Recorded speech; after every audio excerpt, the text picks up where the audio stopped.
Hi guys, it's Jazz. I thought I'd come on here and do a little bit of a video talking about the creative process that went behind our new song, Reaper, the lyric video and the artwork. So this is raw footage that I took on the 18th of January this year. It was a really spooky night. We've had a particularly horrible and miserable January, and I saw so many people on Instagram posting that I was like, I need to go outside. So I walked the dog and took my camera, and I'm really glad I did.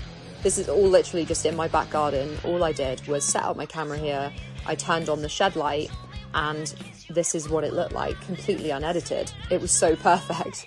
So literally all I did is I went with a red filter. So this kind of tone, you might see it as a reoccurring visual strategy in horror cinema. So it's typically employed to evoke an unease, menace, psychological intensity or surrealism.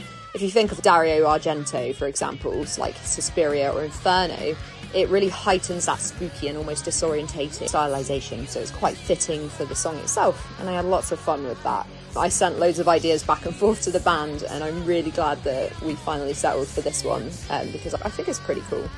So next up is our logo. So we started using this logo a little over a year ago. It was designed by myself and a real-life artist called Spencer Churchill.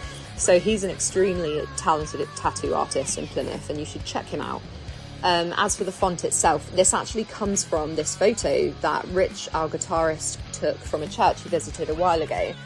And of course we ran with it. So one of the coolest things I think about being a creative mind is the fact that we're always on the lookout for little things that just catch our eye, even without trying sometimes, and I think it's pretty cool when we make it work. So the ghost herself in the video, believe it or not, is actually my mum with a dressing gown over her head. As much as she loves me, I think I pushed the limits of that love by asking her to come out and sit on a bench with me in the middle of the night. But she likes to support my ideas. So all I did was I used Photoshop to cut the stills out of her, and then I overlaid her onto the video with CapCut. And for editing, I used Capify and CapCut to add the lyrics.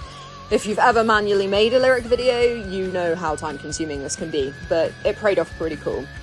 CapCut tools are pretty easy to use, and I used it for the extra mist you see here and the red filter itself and the overlays. So it was really great to play with, really user-friendly and really easy. And it was my first ever video attempt. So as far as that goes, I'm pretty proud of myself.